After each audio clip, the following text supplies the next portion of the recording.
তো রকস্টারের আজকের নতুন একটা গান রিলিজ করা হয়েছে, যে গানটা আমি যাব হারিয়ে। দেখতেই পাচ্ছ অসাধারণ একটা ইমেজ আমরা দেখতে পাচ্ছি এখানে।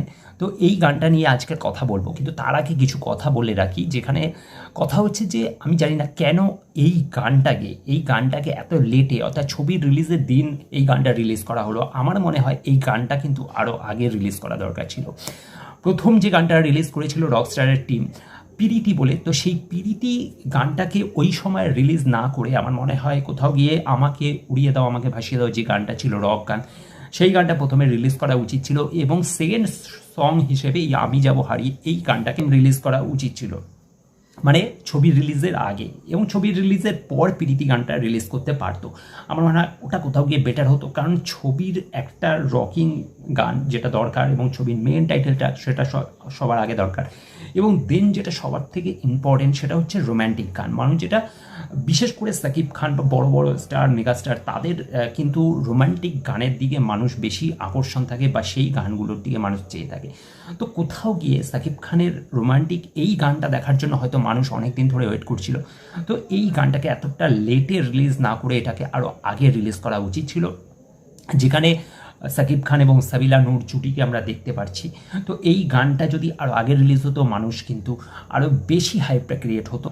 এবার কথা হচ্ছে গানটা নিয়ে কথা বলবো। গানটার সুরকার ও সঙ্গীত পরিচালক জাহিদ নীরব, এবং গীতিকার ও কণ্ঠশিল্পী হচ্ছে অঙ্কন কুমার রায়। তো অঙ্কন কুমারের গলায় আমরা যে গানটা শুনছি, রোমান্টিক গান যেটা রকস্টারের, তো সেই গানটা সত্যি শোনার পর মন ছুঁয়ে গেছে। বিশেষ করে গানটা তোমরা হেডফোন লাগিয়ে অবশ্যই শুনো, কারণ হেডফোনে একটা আলাদা ফিলিংস আসবে। তো গানটা একটু আমি প্লে করবো, জাস্ট দেখো। ওফ, এই যে লুকটা, মানে রকস্টারের লুকে আমরা সাকিব খানকে এই জায়গাটা দেখতে পাচ্ছি। এখানে দুজনের মধ্যে কিন্তু চ্যাটিং চলছে, আমরা দেখছি।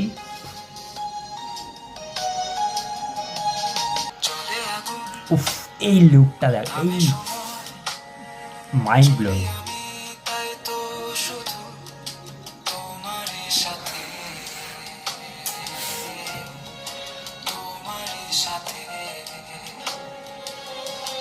क्या बात, লুকটা দেখো, জাস্ট এখানটা দেখার মানে সাকিব খানের লুকটা কিন্তু এখানে সেরা লাগছে, জাস্ট সেরা। ও কি গান গেয়েছে ভাই, সেরা।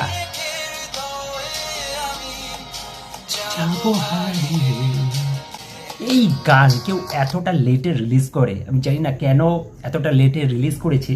এই গানটা আরও আগে রিলিজ করা দরকার ছিল। এত সুন্দর সিনেমার একটা রোম্যান্টিক গান, সেটাকে পাবিলা নূরকেও কিন্তু এখানে বেশ ভালো লাগছে, ভালো কাজ করেছে, ভালো দারুণ অভিনয় করেছে। এটাই ছিল গান। তো অসাধারণ একটা গান, সুন্দর মিষ্টি রোম্যান্টিক একটা গান। তো এই গানটা কোথাও আরও আগে রিলিজ হওয়া উচিত ছিল, আমার এটাই বারবার মনে হচ্ছে, কেন জানি না। তো যাই হোক, আশা করি সিনেমার মধ্যে এরকম একটা গান বাড়তি একটা অক্সিজেন যোগায়। তো অবশ্যই গানটা আমার খুবই ভালো লেগেছে। তোমাদের কেমন কী লেগেছে অবশ্যই তোমরা কমেন্ট করে জানাতে ভুলবে না, আর তোমাদের কি মতামত সেটাও কমেন্ট করে জানাতে ভুলবে না।